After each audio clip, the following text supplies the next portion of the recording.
saat ini. Kemarin di Jerman sangat jelas suaranya, katanya lebih jelas daripada di masjid. Berita ini Kanada, Selandia Baru yang sangat merespon, di Jepang, teman-teman yang ada di penjuru dunia yang menilai. Terima kasih atas kebersamaannya dan bantuannya menyampaikan informasi ini kepada yang lain. Rekan-rekan sekalian, kali ini kita akan dialog pagi. Jadi Darut Tauhid ini sudah memiliki beberapa fase, mungkin masih ingat ya. Dulu pertama kali ada itu mulai dakwah usia 24 tahun di KPAD, di rumah orang tua. Di rumah orang tua ya, lalu kesana sini melanglang buana mencari ilmu dengan beberapa teman. Jadi nanti ada ini para santri yang hadir di sini mungkin nggak tahu ya, dulu mencari ilmu ke beberapa tempat, lalu mulai membangun masjid ini, kontrak di Beger Kalong ini tahun 1990-an. Ya benar, bulan Oktober. Dan masjid ini dibangun, ada dulu ada riwayatnya dan saudara akan tahu, mulai 94 jadinya. Lalu 98 mulai diuji oleh Allah dengan dikenal banyak orang. Jadi babak pertama, babak dasar Darut Tauhid. Babak kedua mulai diuji, terkenal, banyak orang datang. Ini namanya babak, bahkan ketika uang begitu banyak ada yang nyindir Darut Tauhid jadi Darut Duit katanya. Karena perusahaan maju, ekonomi maju, duniawi dilimpahkan, orang banyak masuk media kemana-mana. Itu sampai 2006, itu babak ujian duniawi Darut Duit, jadi rumah duit. Aduh, itu saat terburuk di dalam ketauhidan di pesantren ini, karena terasa sekali bergesernya orientasi dari ketauhidan kepada dunia. Dan ini sangat kerasa, kecuali beberapa orang yang konsisten. Saya termasuk yang ya. Jadi ya begitu ujian. Lalu Allah menolong tahun 2006 babak baru, yaitu babak belur ya. Heboh 2006 akhir sehingga media menghina, begitulah, saudara tahu sendiri kan ya. Bapak pasti mengikuti kan, tidak penasaran ya. Ibu-ibu yang senang jadi ngambek, wah media yang tadinya bagian muji jadi nyanyi, ya begitulah. Episode inilah babak terbaik, diselamatkan dari silau duniawi, aksesoris dunia, sehingga 2006, 2012 dengan izin Allah, Bismillah, kata guru kami, sekarang mudah-mudahan Darut Tauhid sudah punya dasar tauhid yang lebih baik. Mudah-mudahan sekarang Darut Tauhid sudah lebih menanamkan ketauhidan sebagai fondasi. Alhamdulillah berdatangan Ustaz Suhud dengan sekarang sudah 82 santri tahfiznya, yang saya sendiri nggak bisa mengajari. Para ahlinya berdatangan.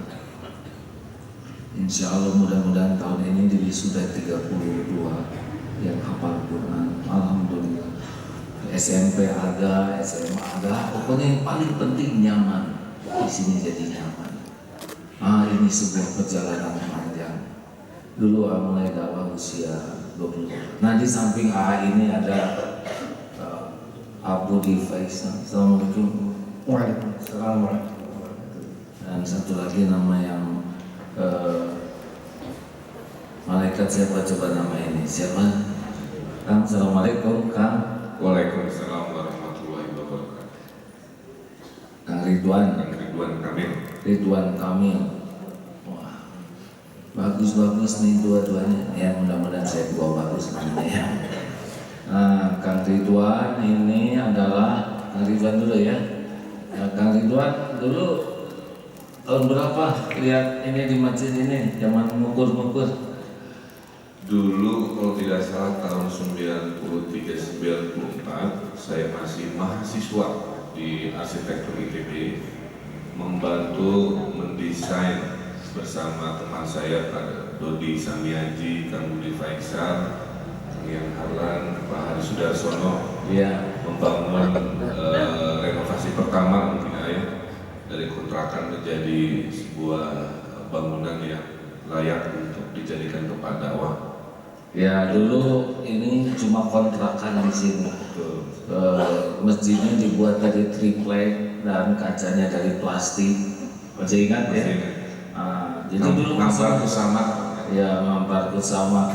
Jadi ada Abudi, ada Kang Ridwan, ada Bang Yan, ada Debbie Hari Sudarsono yang dari arsitek ITB ikut. Dulu yang ikut ngebangunnya Pak Zarwin, ya, Zarwin Nizar, sudah senior. Jadi Kang Ridwan ini termasuk bagian dari titi mangsa adanya Masjid Darut Tauhid. Mudah-mudahan pahalanya dapat terus nih, Kang Ridwan. Ya, amin. Amin. Baik, boleh aku bicara dengan Kang Budi dulu sebentar ya sebelum nanti kita lanjutkan. Kang Budi, apa yang terpikir dan terasa Pak Budi Faisal ini ya sama dengan Kang Ridwan yang ikut belajar terus. Istrinya Budi santrinya teknik ya di sini ya. Dulu zaman masih bilik di sini, alhamdulillah pada jodoh-jodoh mana nggak ada yang ketukar. Budi apa yang terpikir nih? Sekian tahun dulu Budi masih mahasiswa ya, sekarang sudah ada kesepuhan ya kita itu. Ya, pada waktu umur 24 tahun, saya pada waktu berumur 19 tahun masih di KPAP. Jadi beliau mengajak saya untuk membuat pesantren. Tapi sejujurnya dalam hati saya pada waktu itu, wah ini masih muda udah ngajak buat pesantren gitu. Jadi dari perjalanan itu mungkin usia 24, sekarang 51 tahun, saya 46. Sudah cukup banyak yang Allah takdirkan dan Allah perlihatkan insya Allah dengan bukti-bukti di hadapan khalayak semua. Yang mudah-mudahan kita doakan AA semakin berkah, amin, semakin bermanfaat bagi banyak orang. Ya, Abu mah tahu, jadi rada ragu waktu itu ya. Nah, bikin pesantren habis nggak nyambung hadirin. Orang tua tentara, saya sekolah elektro, hobi dagang, mau bikin pesantren, wah dari mana titik mangsanya? Begitulah. Terus gimana sekarang faktanya adanya? Ya, saya mengikuti mungkin sampai babak 2006, 2008 mungkin lah ya. Ya, subhanallah banyak yang mengejutkan dan tidak difahami oleh jalan berpikir saya lah, minimal begitu. Ya alhamdulillah, mudah-mudahan kedepannya jadi lebih baik. Amin. Mungkin mudah-mudahan nanti di Eko Pesantren juga bisa semakin bermanfaat. Nah, Budi ini adalah yang diberi amanah untuk mengelola Eko Pesantren, ya, mendesain, kemudian memakmurkan dengan teman-teman lain. Jadi kalau Eko Pesantren, beliau pendidikannya dulu di ITB, terus saya di arsitektur, kemudian alhamdulillah dapat kesempatan belajar urban design dan landscape di Amerika, kemudian belajar planologi urban planning di Australia. Waktu ke Australia tahun Pada tahun 2002 kalau tidak salah. Ya. 2000 ya. Saya sempat 2002 ya.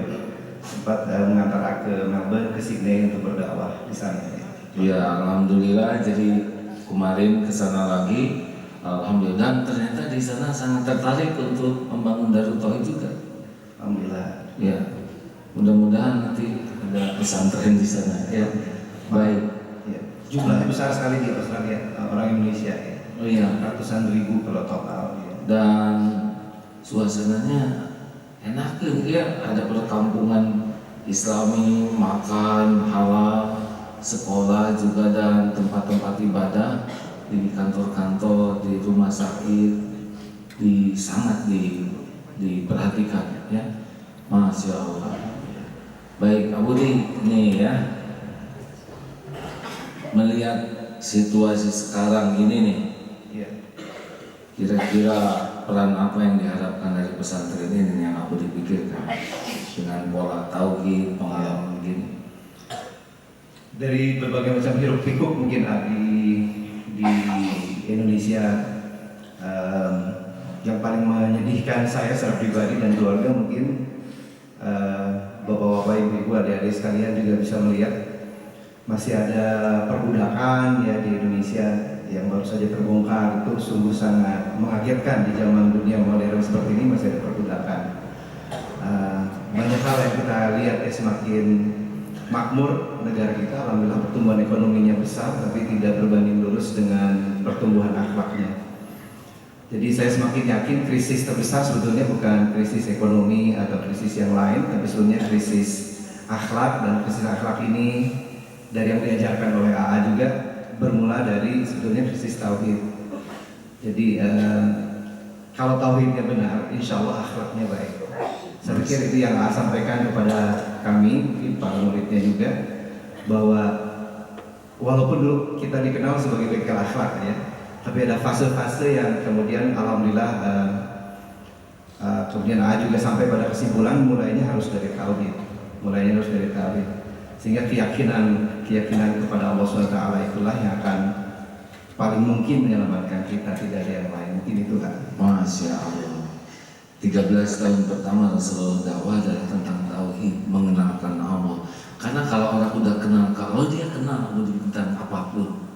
Dia kenal bahwa rezeki ada yang atur, dia kenal bahwa kedudukan itu ada juga yang angkat, menurunkan.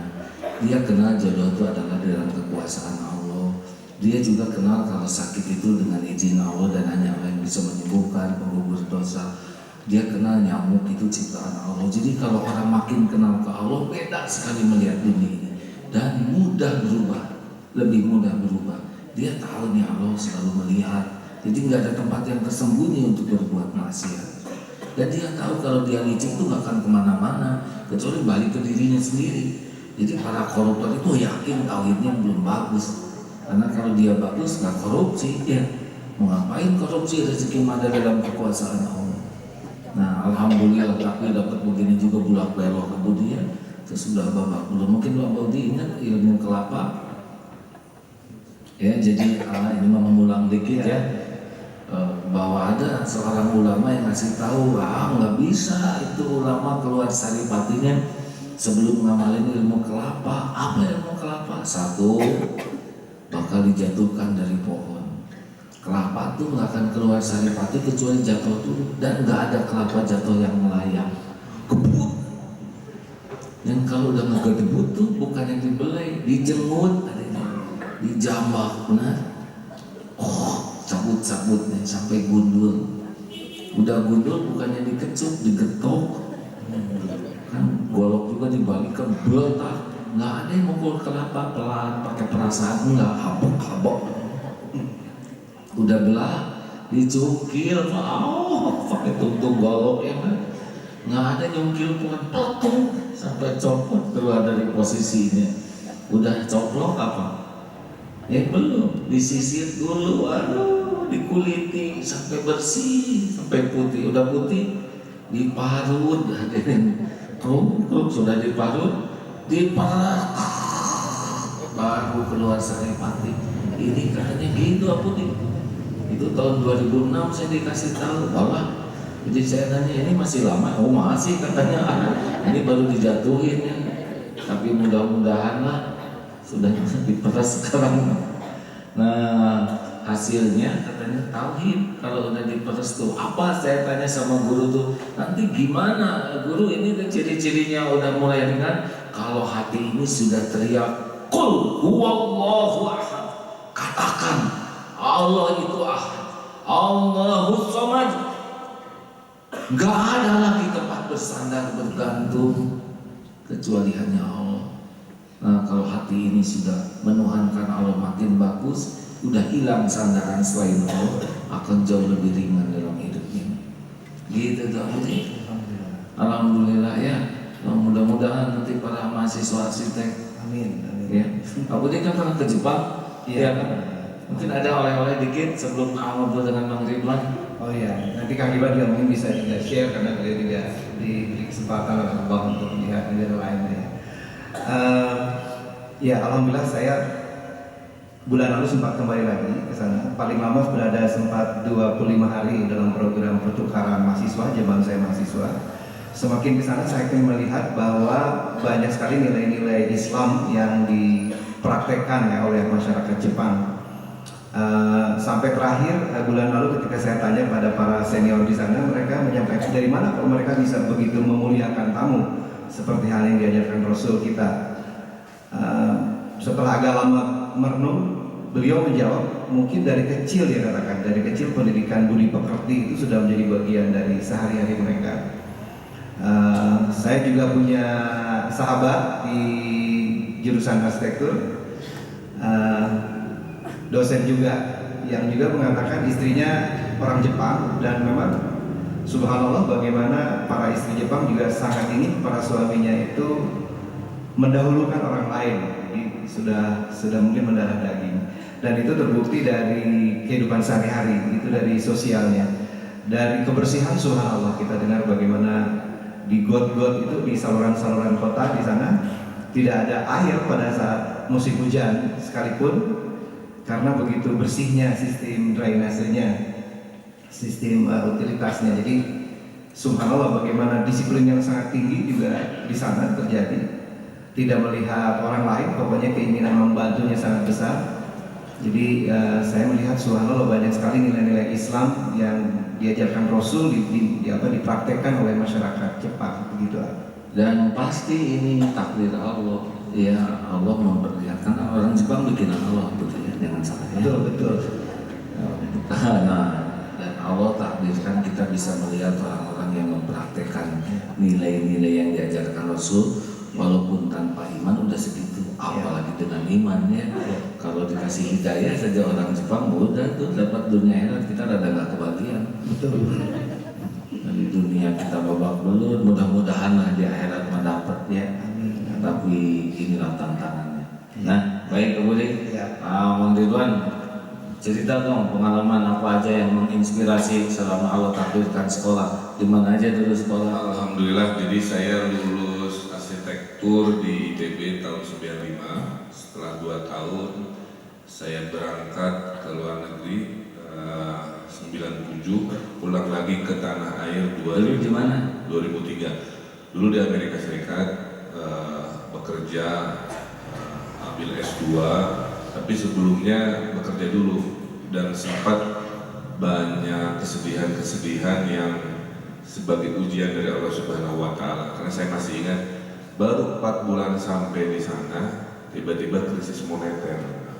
Perusahaan yang tadinya mempekerjakan saya bilang, Pak Ridwan, kami kena krisis moneter. Pak Ridwan, saya akan kirim pulang. Gitu. Itu baru 4 bulan, padahal waktu di Soekarno-Hatta saya sudah dadah-dadah ke sekampung gitu ya, mau ke luar negeri. Baru 4 bulan dipecat. Dadah lagi di sana ya, luar negeri lagi dari Amerika. Nah, di situ ujian pertama saya. Terus saya bilang ke diri hati saya, aduh kumaha ini pulang sebagai pecundang atau nekat gitu. Saya istiqoroh, saya putuskan saya akan nekat untuk mencari kehidupan yang lebih baik, kumangke gitu, la haula wala quwata illa billah aja, kira-kira begitu. Dan disitulah fase pertama saya aprak-aprakan melamar kerja, dilecehkan berkali-kali. Ada orang Amerika itu apa lagi ITB. Jadi waktu ditanya, kamu sekolah di mana? ITB. Di mana? Di Indonesia. Itu apa?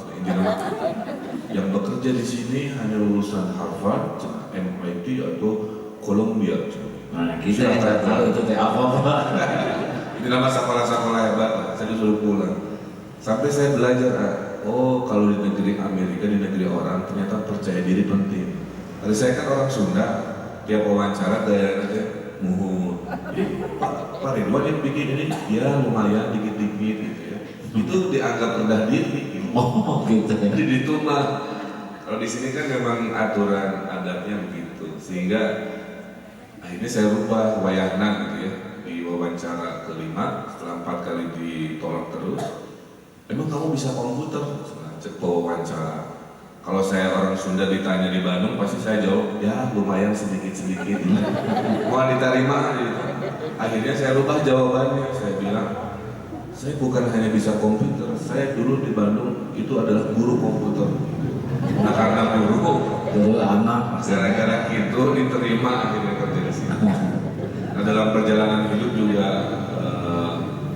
saya mengalami ya pada saat kita hidup di negeri orang, itu nilai-nilainya kan luar biasa berbeda. Itu meluruskan mental, niat dan istiqomah itu luar biasa berat. Pelecehan itu sering kali, ya. Makanya di negeri orang itu kekuatan optimisme dan bersandar pada Allah Subhanahu Wa Taala menjadi satu-satunya kunci, betul lah. Saya di fase kedua pernah dilecehkan juga oleh atasan saya. Atasan saya kebetulan orang Belanda, ingat company dan film dari London. Jadi selama bekerja saya tidak pernah diajak sosialisasi, pokoknya dikucilkan lah gitu. Jadi saya ini ke kantor hanya kerja. Suatu hari ada pekerjaan besar di negeri Cina, saking besarnya dibagi-bagi. Saya ngerjain bagian A, atasan saya orang Belanda ngerjain bagian B, dan satu lagi bagian C. Pada hari mau pengumpulan, ternyata menurut kantor si atasan saya kualitas kerjanya tidak layak untuk dijadikan standar kantor. Yang saya lulus di hari itu, kantor bilang, Ridwan tolong ambil alih pekerjaan atasan saya orang Belanda.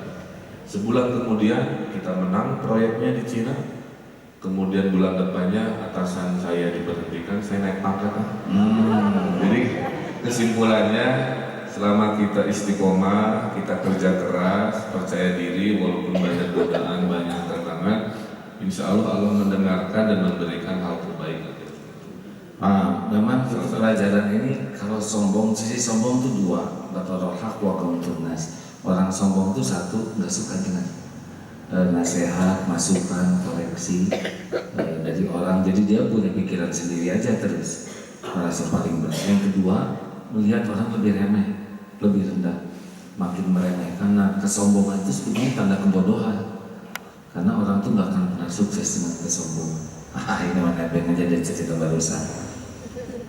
Terakhir. Nah terus akhirnya saya pulang 2004. Nah di sini saya sedihnya, selama saya 7 tahun pekerjaan saya itu membangun kota karena profesi dan ilmunya. Jadi ke Cina, hampir seluruh kota di Cina, Timur Tengah dan seterusnya. Tapi ke Bandung, aduh ini makanya sampah di mana-mana, macet dan seterusnya. Padahal sehari-hari saya membereskan macet, beberes banjir, beberes sampah lah. Jadi sekolahnya apa bagian beberes? Konsultan tata kota. Konsultan tata kota ya. Itu, nah ini menarik nih ya. Kemarin saya juga terus terang ada jarang nih ke Bandung nih ya. Pada orang Bandung lewat apa tuh Asia Afrika yang Pangekan, Priangan apa? Jangan ke apa? Ya, sebelum Asia Afrika, waduh gitu, dinding-dindingnya tuh penuh lukisan, hebat bisa orang Sunda dan orang Bandung, segala digambaran ya, jadi belokan ini, aduh malu rasanya ya Allah. Itu belum seberapa. Oh belum seberapa ya. Hasil survei, masalah nomor 1 di kota ini adalah sampah. Dan saya lihat sendiri ibu-ibu buang sampah ke sungai berapa kali. Dan rata-rata kan buang buang sampah nanti jam 2 pagi pada saat menjelang subuh, orang saat koek banyak dekat tinggali busuk gitu. Padahal di Bandung itu ada 44 sungai dan rata-rata semua sungainya dijadikan daerah buangan. Jadi sungai itu menjadi tempat buang sampah terpanjang sedunia segenap di Bandung. Dan itu tidak menyelesaikan masalah malah ya? Tidak, karena beres di sebelah sini, banjirnya di belah itu. Padahal katanya kan ciri kebersihan adalah sebagian dari iman. Namun kota nak bersih, berarti banyak orang beriman. Tak iya kami kota nak kotor, kabalatan, jangan. Ini yang membuat panas dingin tuh ya. Saya sebetulnya orang mengenal Agim orang Bandung. Lihat kota Bandung, asa ya mungkin ada orang udah berbuat banyak, tapi semestinya bisa lebih bagus gitu ya. Yang kedua kemarin ditangkap lagi itu ya, yang korupsi di Bandung, monggo aja ya. Jadi benar-benar kelihatannya warga Bandung dan sekitarnya, Darut Tauhid juga tidak boleh merasa aman di dalam pesantren aja nih. Kita harus berbuat sesuatu karena Rasulullah juga tidak hanya di masjid saja, Makanya senang mendengar Kang Ridwan ini mempelajari dan mempraktekkan, mengkonsultasi tentang tata kota. Itu pengalaman di kota lain, kota apa saja yang pernah dikonsultasi? Sebenarnya nggak jauh-jauh, Pak. Memang karena pekerjaan banyak kota di seluruh dunia, tapi yang paling dekat itu Surabaya. Saya jadi penasehat wali kota Surabaya 5 tahun, dan bisa dilihat wali kota Surabaya itu yang pertama ya, yang membangun. Jadi kuncinya memang ada di pemimpinan. Kalau pemimpinnya tidak sombong, mendengarkan. Jadi saya masih ingat, Pak Ridwan dipanggil ke Surabaya, disuruh presentasi. Saya bilang, saya mau presentasi asal langsung ke wali kota. Kalau ke bawahnya, nanti bawahnya laporannya suka di sensor lah gitu. Jadi ilmunya 100%. Akhirnya dikasih 30 menit. Saya bilang, Bapak Wali Kota, kalau Surabaya mau maju, kembalikan lagi sungai kepada harkat dan martabatnya. Pasti insya Allah barokah. Didengarin dengan segala contoh-contoh. Setiap ada seminar, wali kotanya selalu ikut dari awal sampai akhir kan. Biasanya kalau pejabat di Indonesia kan membuka acara terus mohon maaf karena saya ada kesibukan lain, saya minta izin. Jadi nggak dapat ilmunya. Nah, kalau wali kota Surabaya ini mendengarkan. Gara-gara wali kotanya duduk mendengarkan 2-3 jam, kan bawahannya mendengarkan juga. Jadi paralel. Makanya kalau ke Surabaya itu bersih sekarang. Sampai Kang Acil Bimbo bilangnya gini, Mil, karek saya mah ningali aya kota trotoar dipel. Itu Surabaya yang sekarang insya Allah sementara ini ya menjadi percontohan kota yang bersih. Padahal besar dan ruwet juga Surabaya. Betul. Nah, itu dikonsultasi, konsultannya apa aja waktu itu bicara sama Mbah Wali Kota? Ya ada beberapa, intinya mas strategi bahwa Surabaya ingin menjadi kota yang bersaing di level Asia, kemudian memperbanyak ruang hijau. Makanya kalau ke Surabaya, para jemaah ya, saya sarankan ke Taman Bungkul namanya. Itu seumur hidup saya sebagai orang Indonesia baru lihat taman biru juga di mall itu padat aja gitu. Dan semua melakukan kegiatan masing-masing. Anak-anak jam 11 malam ayun-ayunan diantar orang tuanya. Di sebelah sini ada yang main internet, sebelah sana lagi belajar main musik, ada luar biasa. Karena ciri kota yang sehat adalah orangnya berinteraksinya di ruang luar, bukan di kafe atau di mall gitu. Karena artinya kamarnya itu keluar bertemu manusia gitu. Semakin kita jarang bertemu dengan sesama manusia, biasanya makin stres. Makanya para jamaah Darut Tauhid ada berita buruk minggu lalu Pak. Hasil dari survei ahli psikiater Indonesia, 19% lebih sedikit warga Bandung itu diduga terkena gangguan mental. Itu Jelek lagi beritanya. Alah, penting buat malu di dalam tauhidnya. Ini penting buat didengar anak. Jumlahnya hampir 600.000. 600.000 warga Bandung menurut ahli psikiater di seminar Hasan Sedikit diduga terkena gejala gangguan mental. Kalau ini tidak diperbaiki, ada yang bilang Bandung mungkin jadi kota orang gila. Itu bahaya. Kita mah lebayan gitu ya. Tapi itu mulai terlihat. Alasannya apa? Alasannya dua. Mereka stres oleh kesemrawutan kota Bandung dan faktor ekonomi. Jadi double sih tekanan hidup. Sampai-sampai kita ada berita awal tahun ini ada ibu-ibu melahirkan di trotoar di Tegalega, mungkin sudah waktunya, tiba-tiba berhenti karena kesakitan mau melahirkan. Itu ayat nulungan selama 30 menit sampai melahirkan dan bayi yang meninggal dunia, nggak ada yang nolong. Yang nolong pun itu polisi yang kebetulan patroli. Padahal di trotoar itu orang-orang Bandungnya lewat dan ngantuk gitu. Jadi renungannya kota mewakili juga dunia Indonesia saat ini penting gitu mengembalikan empati. Saya kira mungkin karena jarang ke masjid sekarang orang-orang. Kalau di masjid bahkan seperti itu kan hilal wal asri ya, minal insani lafi khusrin. Sungguhnya kita itu merugi. Kecuali orang yang saling menasehati, beriman, beramal soleh, ya, saling menasehati dalam kebaikan dan kesabaran, dan itu hanya terjadi di masjid. Saya khawatir kalau jauh dari masjid gitu gini-gini aja nih mendengar ini, rasanya Darut Tauhid dengan konsepnya Kalau hanya jago kandang tuh nggak ada apa-apanya nih. Nah, jadi memang perlu kebersamaan ya antara pesantren, warga, birokrat, dewan untuk memiliki kesadaran bersama. Asli nih hari ini saya secameot ya kalau dalam bahasa Sunda, mengkerut. Memang saya merasa nih Darut Tauhid di Bandung ini nggak cukup hanya memakmurkan Darut Tauhid dan lingkungannya, ya nggak, dan lingkungannya juga belum makmur lagi. Harus ada kerjasama. Bayangkan kalau orang-orang yang memiliki kesadaran bersama tentang masalah kemudian mau saling melengkapi, ya, karena kita kan potensinya berbeda satu sama lain, lalu dipimpin oleh orang yang memang punya komitmen lurus bersih, bukan ambisi pribadi tapi ingin kesuksesan bersama. Mudah-mudahan di berbagai tempat bisa menjadi lebih baik. Benar? Ini yang jadi mikir nih. Boleh mikir apa? Asal ngulang-ngulang begini. Saya mah titip aja ke AA, tolong selamatkan 600.000 warga itu. Kumaha carana kembalikan mereka menjadi manusia yang seutuhnya gitu, dengan cara-cara baru mempenetrasi di luar Darut Tauhid ini. Karena khawatir kalau tidak ada solusinya dengan stres kota dan tekanan ekonomi, khawatir saya malah bertambah bukannya berkurang gitu. Iya, kita ngomong luar negeri, ceramah sana sini, di Bandung 600.000 ya. Ini datanya valid kan? Valid. Boleh di Google aja di internet, itu seminar ahli psikiater di minggu lalu dan dirilis di koran. Oh, ya, baik.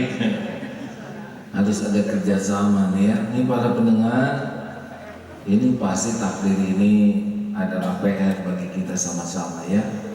Kita bersyukur kalau kita diberikan mental yang sehat. Tapi salah satu syukur kita adalah berbuat sesuatu untuk membantu. Seperti orang ke masjid syukur, tapi syukurnya adalah membantu yang belum ke masjid, bukan memvonis ya. Karena memvonis tidak menyelesaikan masalah, membantu menyelesaikan masalah. Seperti lihat kota Bandung yang memang begini, kalau divonis mah gampang, tapi udah gak robah dengan vonis. Yang penting di mana nih kita bisa menempatkan diri dalam kebersamaan, bahu-membahu. Ya mudah-mudahan sudah waktunya nih ya kita kerjasama untuk ngurus Bandung. Tapi saya masih penasaran, selain Surabaya mana lagi yang dikonsultani di luar negeri? Kebanyakan di Cina. Di Cina. Kenapa Cina konsultan? Memang mereka bikin kota baru atau gimana? Ya, Cina itu walaupun negerinya komunis tapi ekonominya kapitalis. Jadi boleh. Kalau dulu tidak boleh menjadi orang kaya di Cina. Kalau sekarang boleh, tapi tetap komunis lah gitu ya, sesuai dengan sejarah. Tapi yang didahulukan kalau di Cina itu selalu infrastruktur. Jalan itu pasti mulus, kemana-mana didahulukan dan lebih manusiawi. Punten ya, tapi seperti Jepang juga, nilai-nilai yang diajarkan Rasulullah banyak ada di sana. Menghormati jalur sepeda lebar, pedestrian lebar, pohon di mana-mana dan seterusnya. Tidak ada penggusuran. Kalau di sana itu kalau mau digusur pagi-pagi jam 6 sore sudah punya rumah baru lah, kasarnya begitu di tempat lain. Oh, Cina kayak gitu ya? Cina tuh begitu. Jadi seperti hadisnya, belajarlah sampai ke negeri Cina. Saya belajar sambil mengkonsultasi tetangga-tetangganya, melihat budaya-budaya orang lain. Nah, kalau mau menata sebuah kota, apa saja tahapan-tahapan yang paling penting? Poin-poin paling penting? Masalah kota tuh secara singkat cuma satu. Kalau tidak siap dengan ledakan penduduk, itu yang terjadi. Bandung dulu misalkan sebagai contoh hanya didesain untuk 300.000 penduduk, sekarang 2,4 juta. Jadi harusnya yang disebut tata kota mempersiapkan 10 tahun dari itu meren 5 juta gitu. Kumaha 5 juta hidup di kota Bandung, dibikinlah skenario. Nah, dimulai dari situ. Menskenariokan di masa depan kira-kira seperti apa. Nah, kita kehilangan momentum itu. Kiawe terus. Kalau tidak ada perubahan, diduga Bandung itu kiamat planologisnya 2030. Tidak ada perubahannya gini. Kayak begini setiap tahun. Terus 10 tahun kia kene wae, 15 tahun kumpul di kia. Nah, 2030 kemungkinan Bandung itu macet total. Buka pantau atau macet lah kira-kira gitu. Desa kemana-mana. Pintu pas dibuka juga kehalangan kan. Kehalangan dan ngantri keluar, jadi hanya dibuka gandeng. Nah, yang paling mendasar itu sebenarnya pembagian lahan aja. Dari 100% lahan itu biasanya 30% buat ruang hijau, gitu.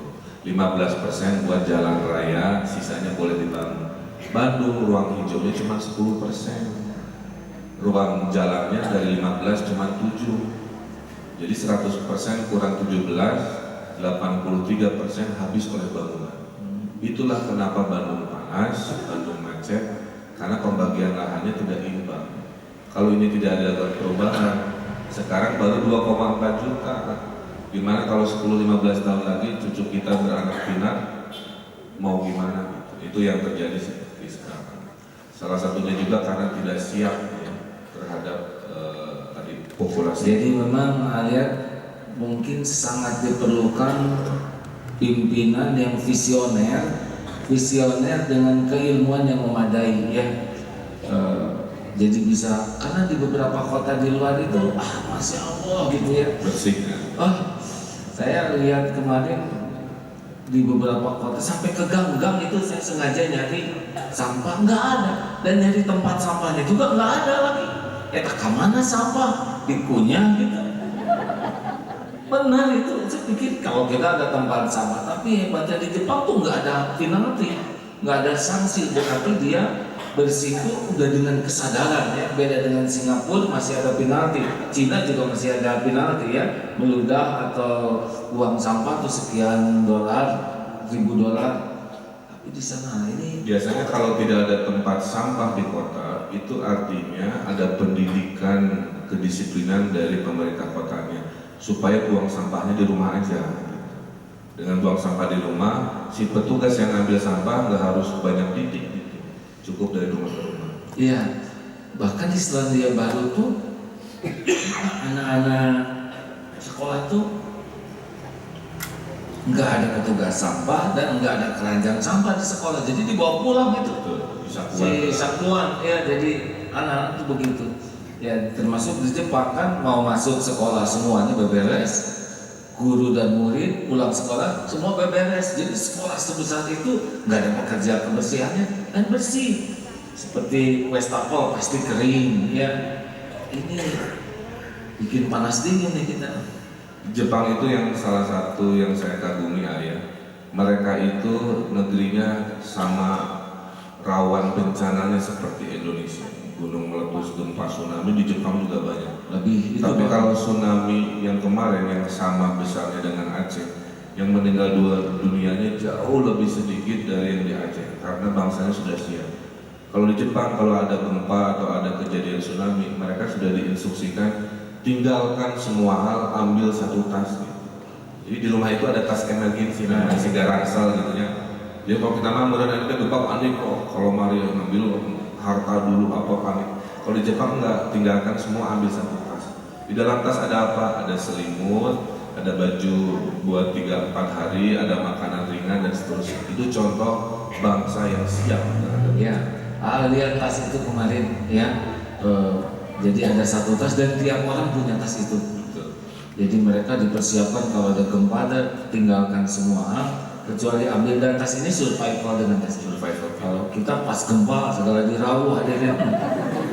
Belum maaf Ya maaf ya, saya tidak menilai saudara-saudara, tapi mungkin kita kalau belum punya prosedur begitu.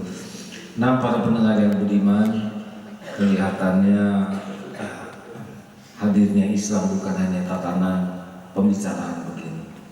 Indahnya Islam bukan hanya untuk diobrolkan, karena Rasulullah itu menceritakan Islam dan pribadi beliau pun indah dan karya beliau pun indah, berubah, tidak hanya pribadi tapi kota, struktur ya, tata pemerintahannya. Jadi kalau kita berbicara tentang tauhid juga tidak cukup hanya keyakinan pribadi, tetapi harus ada dampak yang lebih luas. Dulu saya sebetulnya ngarap-ngarap sekali ini ya, ada para pemimpin dalam skala apapun yang mudah-mudahan bisa bekerja sama, karena nggak bisa kerja sendiri, benar nggak? Harus ada seperti bangunan ini nih, ini kerjasama nih antara beton, besi, pasir, kayu, yang setiap itu rela menempatkan dirinya pada tempatnya. Seperti genteng, abdi nu ngangga kapanasan gitu kan gitu.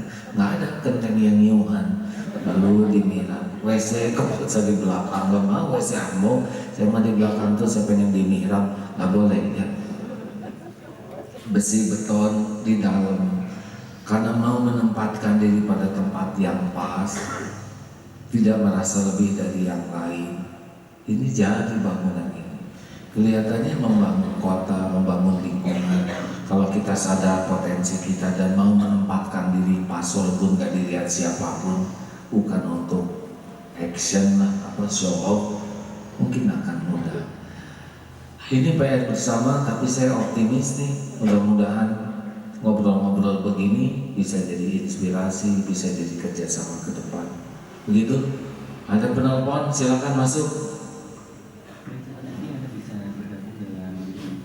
Ini dengan teman kami di 022-17076. Bagi Anda yang ingin bergabung, Anda bisa menghubungi telepon kami di 022-201-7076. Dan alhamdulillah sudah ada yang bergabung. Assalamualaikum warahmatullahi wabarakatuh. Waalaikumsalam warahmatullahi wabarakatuh. Dengan Bapak siapa di mana? Dengan Bintang di Kota Darujana. Ya, silakan Pak. Pak Ridwan, Assalamualaikum. Waalaikumsalam warahmatullahi wabarakatuh. Ini Pak Ridwan ya. Kadang-kadang memang tidak baik bagaimana dengan kemacetan Kota Bandung. Misalnya terutama bagi orang pengguna taksi gitu, di dalam kemacetan. Lumayan bu argonya jadi berlipat-lipat gitu ya. Jadi kadang-kadang kita takut nih argo kebayang enggak gitu kan kemacetan seperti ini gitu. Kadang-kadang jadi kadang saya berpikir gitu, kalau ke depan gimana kalau ada di dalam kota itu kendaraan itu cuma ada dua pilihannya gitu, taksi dengan bis gitu, artinya sarana infrastrukturnya telah benar-benar bagus gitu. Itu yang pertama. Kalau yang kedua itu kendaraan-kendaraan yang sudah lama tahun 80-an kenapa masih beredar di kota Bandung ini gitu. Padahal kan seharusnya kalau produksi kendaraan semakin banyak harusnya ada regulasi kan ya balikannya. Terus berikutnya adalah biaya untuk mendapatkan kendaraan kenapa sedemikian murah dan mudah, sehingga orang yang tidak punya uang itu kan bisa punya kendaraan, dan ini sampai laut gitu sekali. Nah, saya kira mereka visi ke depannya seperti apa kalau misalnya diizinkan oleh Allah memberikan amanah ini di kota Bandung gitu Pak Ridwan. Terima kasih Pak Ridwan. Terima kasih. Assalamualaikum. Waalaikumsalam warahmatullahi wabarakatuh. Silakan, gimana yang kepikir ya? Ini mau pikiran aja ya.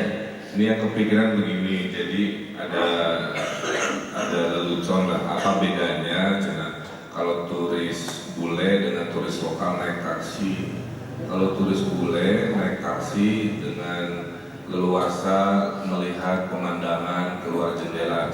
Tapi kalau turis lokal bukan pemandangan yang dilihat adalah argonya. Persis seperti Bapak yang pernahnya boro-boro menikmati kota tinggal argo aja deh yang 100.000, jadi yang 200.000 meren gitu ya. Tapi ini memang begini, yang di kota itu yang namanya jalan itu seperti aliran darah. Jadi kalau aliran darahnya lancar, jantung sehat, hati sehat dan lain sehat. Tapi kalau aliran darahnya macet, mampet, segala rupa kerasa, itu ciri sakit seperti itu. Jadi ibaratnya sama juga, kota ini seperti tubuh manusia. Kalau jalannya macet, yang berdampak sakit banyak. Tadi cina argonya naik terus, panik ya. Kemudian orang yang biasanya janji bisa 3 kali dalam sehari, sekarang emang 5 kali dalam sehari seperti Jakarta nggak bisa. Janji maksimal efektif hanya 2, maksimal 3 gitu.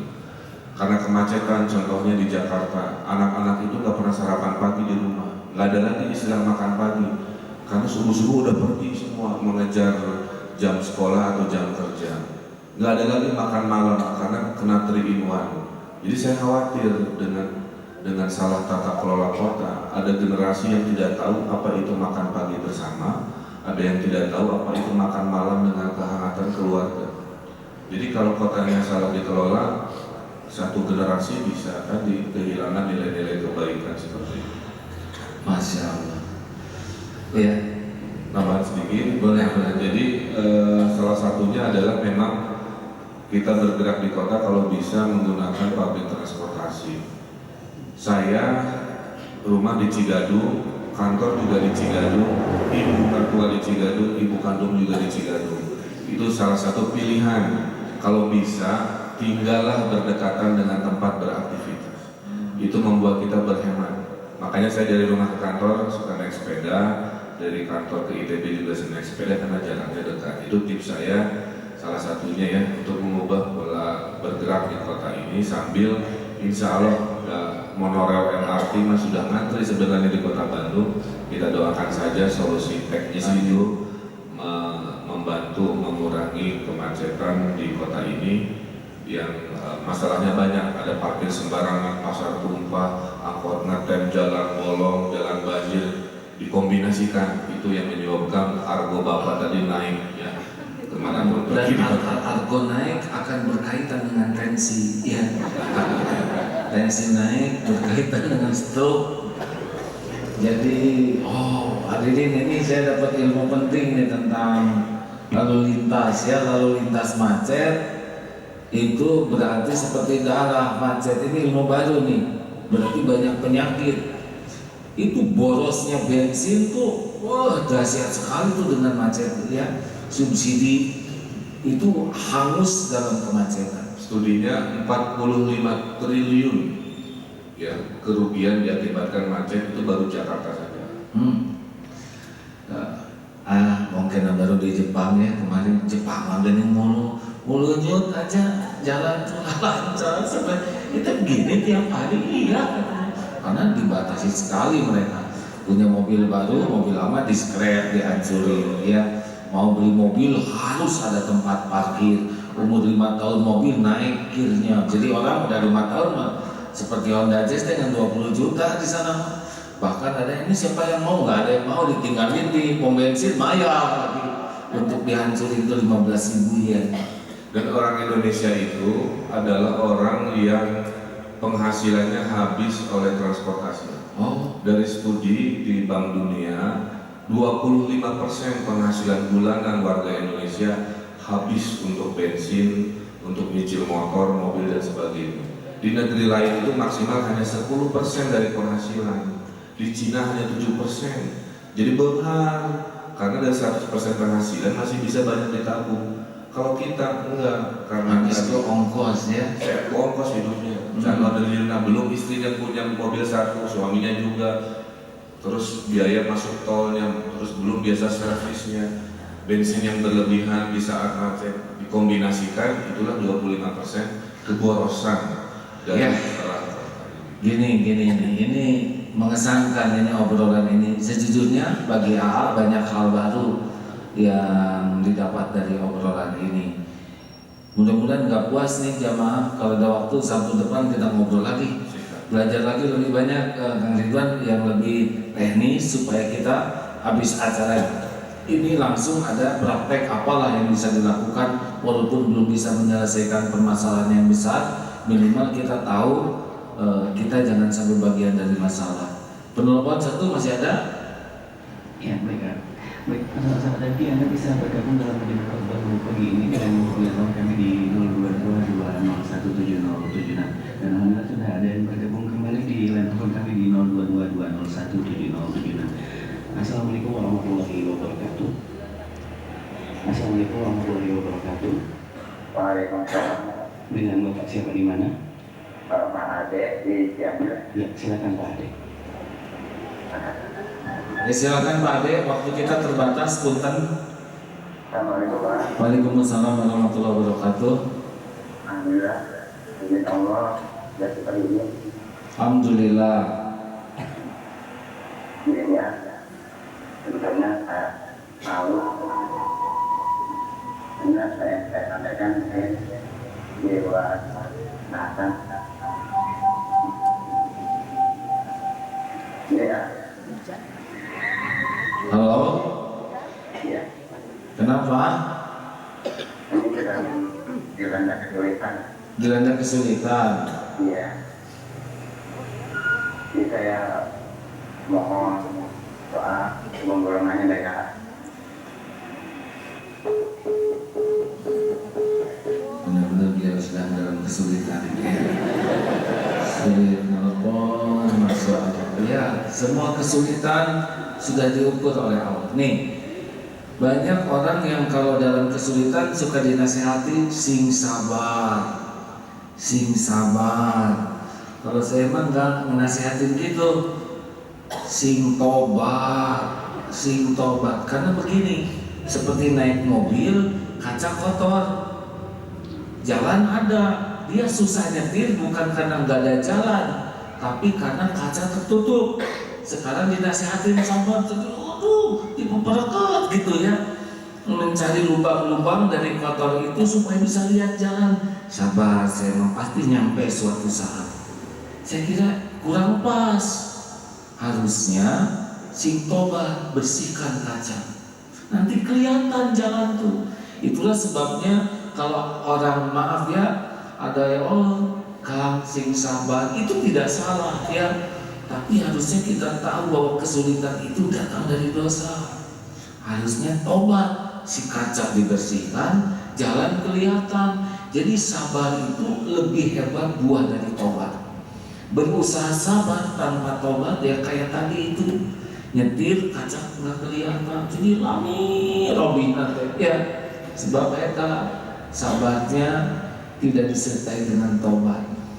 Nah, mudah-mudahan akang ini si amal yang mere duit karena minta tobat, dosa saya naon, nah eta dosana ya teu ngaku gitu. Ada ibu-ibu yang tersinggung ketika konsultasi, kenapa hati saya itu tidak pernah tenang, masalah saya bertubi-tubi. Ibu coba perbanyak tobat. Disangka mahina, memang saya banyak dosa, padahal jelas ya. Setiap dosa itu pasti menimbulkan kegelisahan. Jadi makin tidak tenang, galau, tegang terhadap duniawi. Itu ciri khas tuh, banyak dosa. Dan dosa yang paling besar adalah ada selain Allah yang mendominasi hatinya. Bisa uang, bisa kedudukan, bisa penampilan, bisa pujian, bisa takut ke orang, harap ke orang, cinta ke orang berlebihan. Itu dosa tuh. Nah harusnya mah kita gelisah tuh kalau tidak tahajud, nggak bisa sedekah, nggak bisa berjamaah. Itu yang bikin kita sedih tuh, bukan dunia berikut isinya. Ya kita dengar masalah dunia, tapi tempatkan diri jadi solusi. Gitu. Kang Ridwan, terima kasih ya. Masalah. Saya merasa ini masih belum tuntasnya obrolan ini. Tercerahkan dalam banyak hal dari obrolan ini. Mudah-mudahan para pendengar pun ikut merasakan manfaat, dan obrolan ke depan kita akan juga banding-banding dengan beberapa kota ya. Lalu kata kuncinya jadi apa yang bisa kita lakukan. Biarlah kecil, karena perubahan itu di sini konsepnya 3M. Mulai dari diri sendiri. Apa yang kedua deh? Mulai dari hal yang kecil. Mulai saat ini ya. Coba gimana deh? Terima kasih Abu Budi ya. Terima kasih ya. Ya ini teh soulmate gitu Bang. Terus sebetulnya ada Itu satu guru saya. Oh guru yang ya. ngajarin gambar saya itu Abudi. Oh gitu ya. Alhamdulillah. Terima kasih. Jadi Pak Ridwan Kamil ini ikut menjadi bagian. Juga mau pesan tolong Kang Ridwan pulang ke sini dilihat-lihat lingkungan sini ya. Sebelum kota Bandung yang lebih besar ini kita tata lagi. Setuju? Ingat Abu Budi dulu, sama tuh perkataannya, suatu saat akan terjadi ledakan penduduk di Geger Kalong. Dan benar, dulu mudah ini, jalan ini bersih, sekarang gak mudah. Sangat tidak mudah, parkir jadi penuh, jadi gak nyaman. Karena mungkin tidak siap dengan antisipasi ledakan penduduk. Apapun yang terjadi, kita harus bagian menjadi solusi ya.